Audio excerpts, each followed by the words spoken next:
The Panzerkampfwagen Bave Maus, or simply the Maus, stands as a testament to the extremes of German tank design during World War II.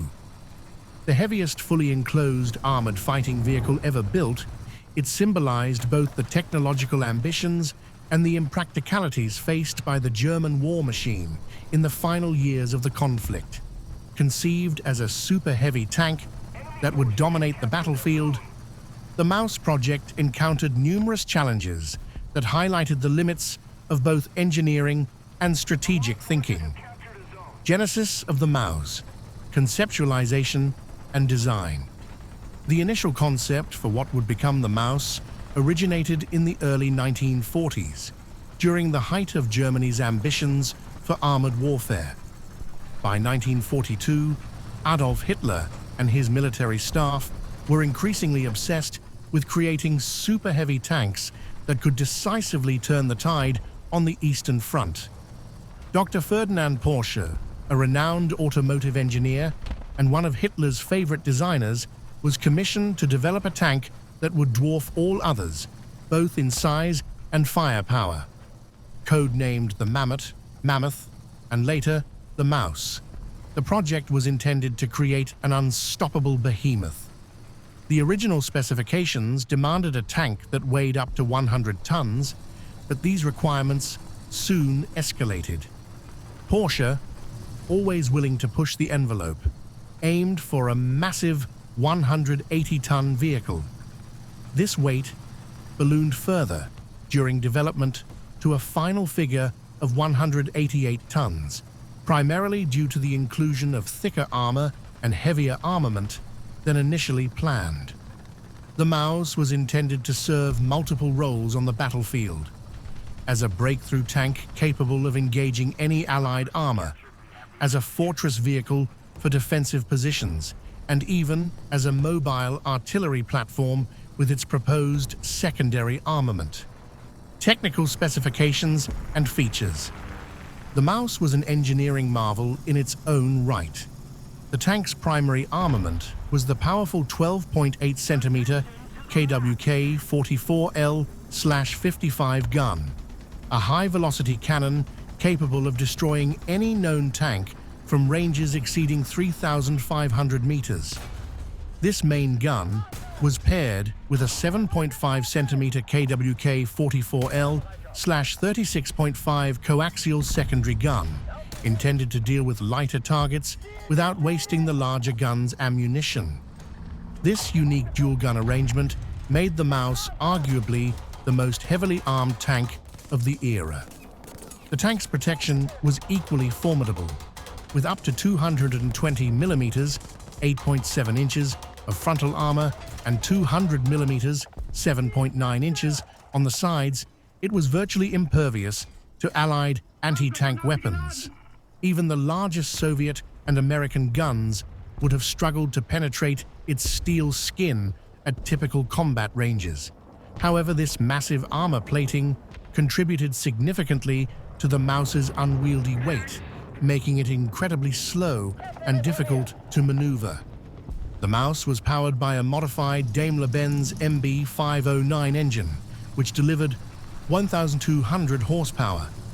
Despite this power, the tank's top speed was limited to a mere 18 kilometers per hour, 11 miles per hour on roads, and only 4 to 5 kilometers per hour, 3 miles per hour off-road. This poor mobility made it impractical for fast-paced armored warfare and limited its strategic utility. Another unique feature of the Maus was its innovative transmission system, which utilized an electric drive.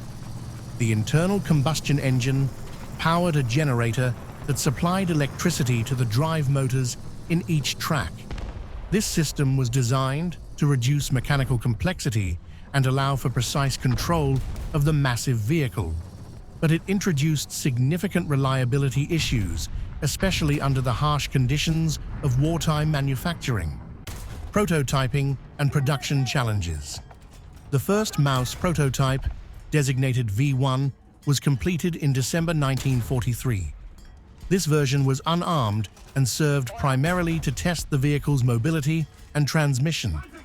Initial trials at the Böblingen proving grounds revealed severe issues with the drivetrain and weight distribution. The extreme weight made the Maus almost impossible to transport and operate without specialized infrastructure, and it was unable to cross most bridges. To address these issues, a second prototype, V2, was developed in early 1944. V2 incorporated several modifications, including a turret equipped with the final dual-gun configuration. This prototype underwent further testing, but the results were disappointing. The Maus could not effectively navigate rough terrain, and its electric transmission was prone to overheating and mechanical failure. Moreover, the tank's immense weight made it a logistical nightmare. It required specially reinforced rail cars for transportation and could only cross rivers with the aid of pontoons or by fording shallow watercourses using a snorkel system. Production of the Maus was further hampered by the deteriorating wartime situation.